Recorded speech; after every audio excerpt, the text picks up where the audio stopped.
Hey James, Dusty here with Toyota Gladstone. I wanted to do a virtual delivery for you since everything that's going on kind of crazy, and I just wanted to go over everything a little bit more personally than I could in person. So I'm just gonna start going through all the buttons and we'll go from there. So down here to the left of the dash, there's a couple buttons down here. So the first thing is a little scrolly button for dimming the dash lights. When your headlights are on, you can adjust how bright all of your dash lights are using this little rolly right here. This button right here, auto high beams. So how that works, I kind of got to jump around a little bit here, but how that works, you have your headlight switch right here. When you put it into brights, when your headlights are on and you turn on the brights by flicking that switch forward, auto high beams will automatically make your high beams flicker on and off as necessary. When there's basically a camera on the front of the vehicle that's detecting incoming traffic or the tail lights of the car in front of you, and when you get close enough, it will automatically dim your high beams so you don't blind other drivers. So again, that's when your high beams are on, and you turn your high beams on by flipping this switch forward. Also, while I'm looking at the switch, you'll see that it has an auto setting. So how that works is you'll put that right there. Again, there's a sensor outside the vehicle. It's detecting the ambient light. Will automatically turn your headlights on and off as necessary. So between these two, if you have that set to auto and then you have this pushed forward so that your brights are on, you're almost gonna never really even need to mess with your headlights. To be honest, the auto high beam is not quite as intuitive as I am as a human being, where I can anticipate somebody coming around a corner. I can dim my headlights before they come around the corner, but it is pretty handy, and it definitely works really well. Other parts of this switch right here, so there's the auto setting there. That is for just your driving lights. That is just for your headlights. They'll just be on and they don't turn on and off automatically at all. Or you can leave it there and it will automatically do it for you. On the note, or another thing on this thing, is there's this rolly switch right here. That is how you turn on the fog lights that are on the front of the vehicle. So yours, I'm pretty sure, is equipped with that. And then the other functionality of this is your blinker, which you know how that operates just like any other blinker right there. Bump it up and down to turn your blinker on. Coming to the steering wheel, right here you've got your controls. These are the controls. This directional pad are the controls for this display up here between the gauges. So if I press left and right, it goes through the different menus, and you can see all the different options that you got here. Most people are going to leave it probably right here, where it shows you your speed digitally. Probably the most helpful screen.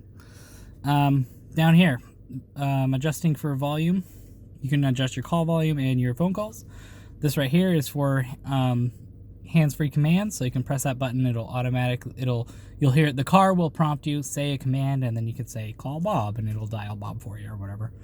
When you've got an incoming phone call, you can answer that with this button right here.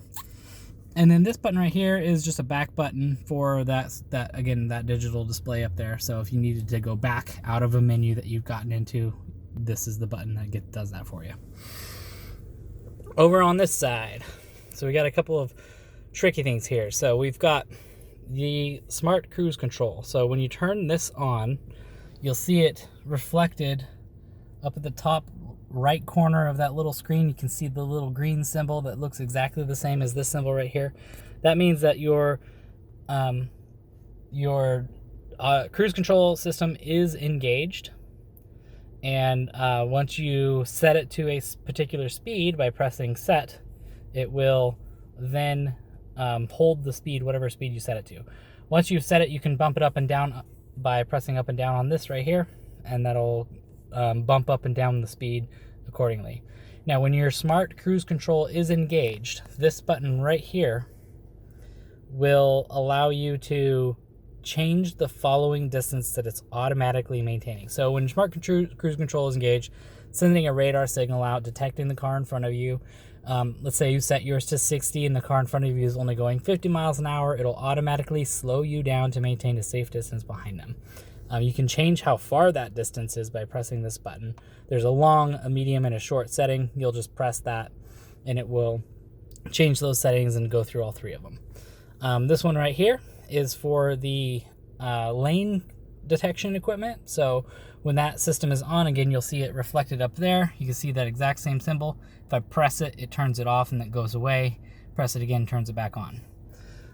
So that will detect sends the camera actually on the front of the vehicle, detecting the lines on the road, and will keep you in your lane. I encourage you to try it when you have a safe situation to do so. Try it out and see how it works.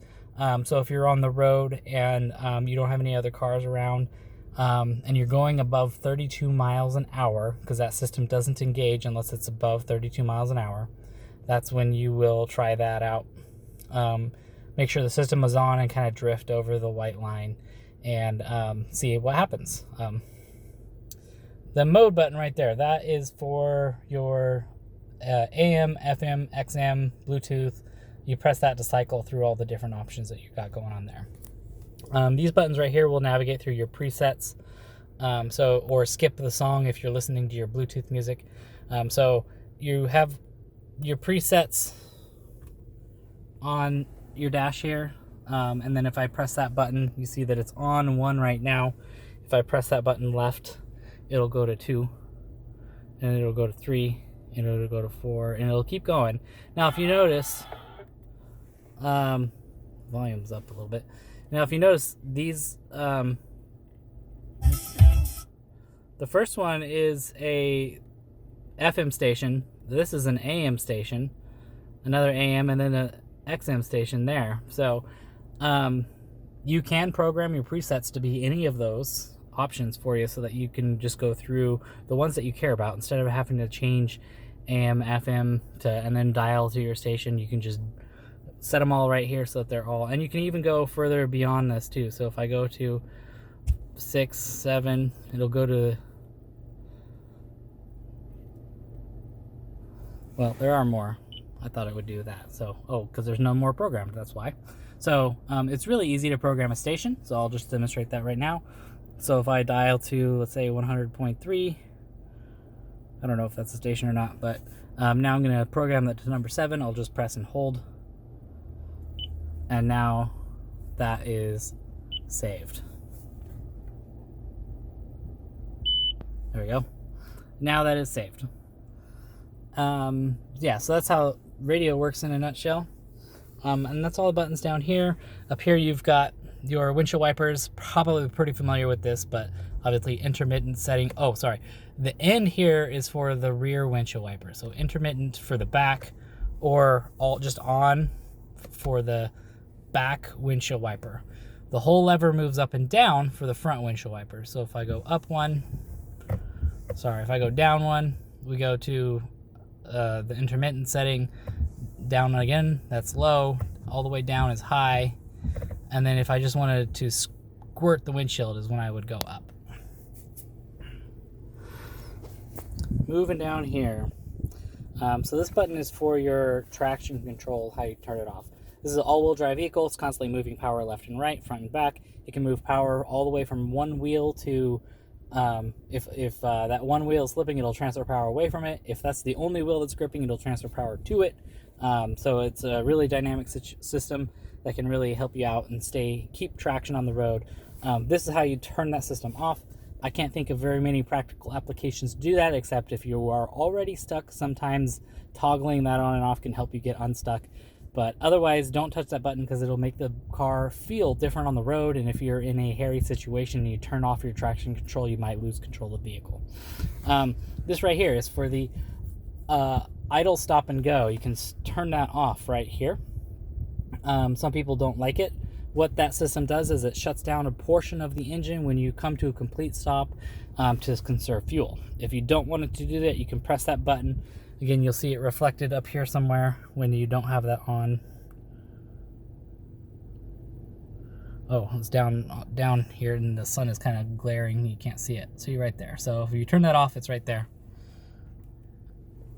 Again, I don't personally think that it's a problem. I would just leave that system on and not even touch it. Down here we've got the electric parking brake. So you can see that the light in there is indicating that the parking brake is on. If you press that down on that, it will disengage the parking brake, but your foot has to be pressing the brake firmly, and then you can turn off the parking brake. When you put it into park, if I go ahead and put it into drive real quick and then put it back into park, parking brake automatically comes on. When it's in parking brake engaged already, if I put it into drive, parking brake automatically goes off. So you don't even have to really think about it, but if you do want to turn it off, you have the option of doing that yourself. This right here is the auto hold feature. This is a relatively new feature. If you are unfamiliar with that, what it will do is it will keep the brakes applied when you come to a complete stop. So let's say you are driving down McLaughlin Boulevard, you come up to a stoplight, and you have auto hold on, you come to a complete stop at that stoplight.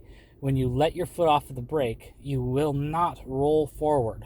So very helpful in bumper-to-bumper traffic, or if you're waiting in line for a drive-through. Instead of shifting into park to make sure you don't roll forward, you can just leave the auto hold on. It'll keep the brakes applied until your foot touches the gas pedal, then it will move the vehicle forward. These buttons right here are the different settings for the vehicle. You can actually feel, if you press the sport mode button and jiggle the steering wheel, you'll actually feel the steering tighten. So it tightens the steering. It makes up all these little micro adjustments to the vehicle to make the vehicle behave in a more sporty fashion for sport mode.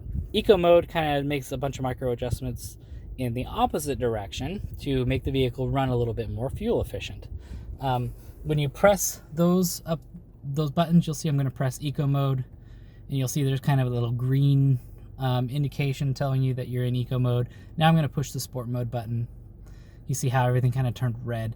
And then if you press that normal button that was in between, goes back to the black. So a little visual cue that you're in a different mode.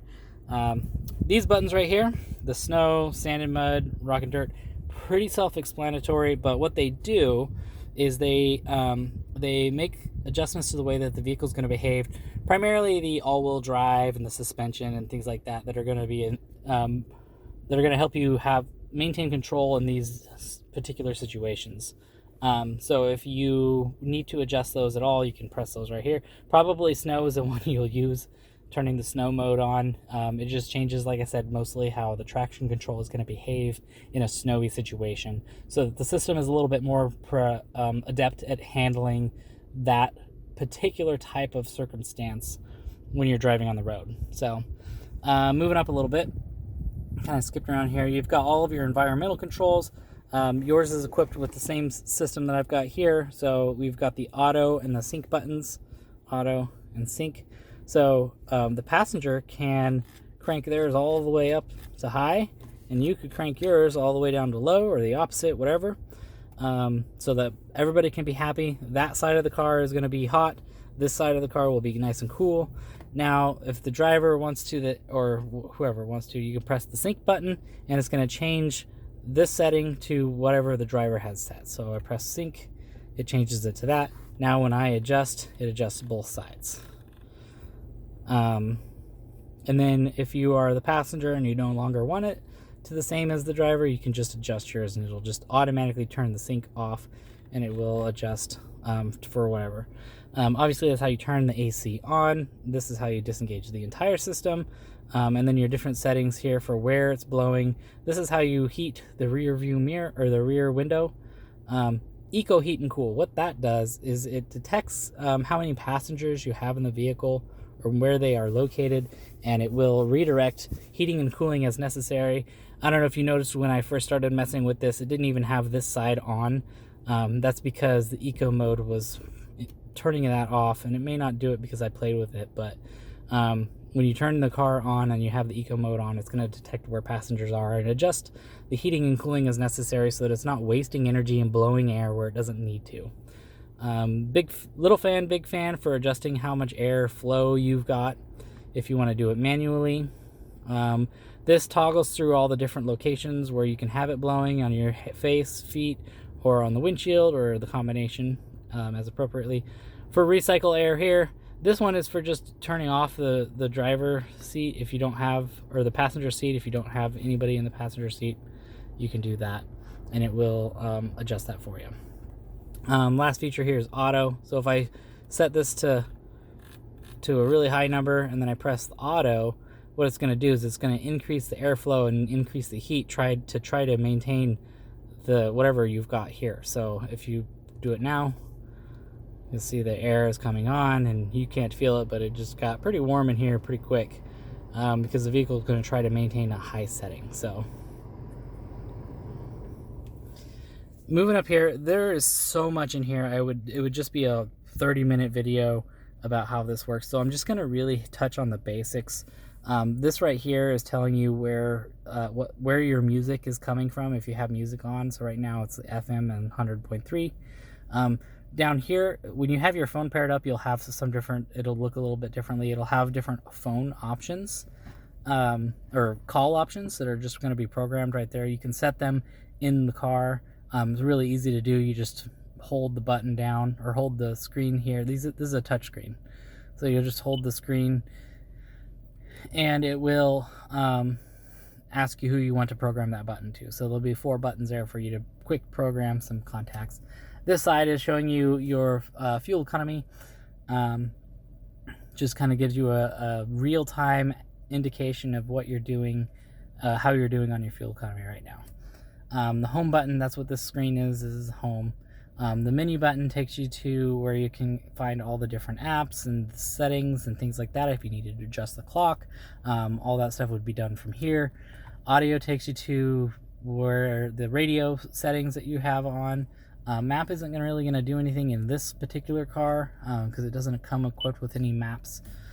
But it does have Android Auto and Apple CarPlay, and that's where you would find in the menu button or in the apps button on this side. It's kind of a little redundant, but this takes you to the apps that are inside that menu. So obviously these are for controlling the radio, and this button is for the phone. Takes you to whatever you've got programmed. For some reason there is one already on this car. So you can adjust all the settings here. The first time you press it, you should be able to sync up your phone pretty easy here. So that's the basics on this. Like I said, this in itself could just be a half-an-hour video. So if you have any questions about it, feel free to ask. I don't mind going over those things, but I'm not sure that it's going to be that interesting. So the last thing I wanted to touch on is Apple CarPlay, Android Auto. If you're going to take advantage of those features, which I recommend doing, because you know, it is it's one of the biggest features of this car and of this generation of vehicle. The way to take advantage of that is if you have an Android phone, you'll need to download Android Auto if it's not already on your phone. And then after that, Apple or Android, it'll just be plug and play from there. So you'll plug into that USB port, this particular one. This is the one that you have to plug into to make that system work. There are other USB ports in the car. This is the one you need for that feature.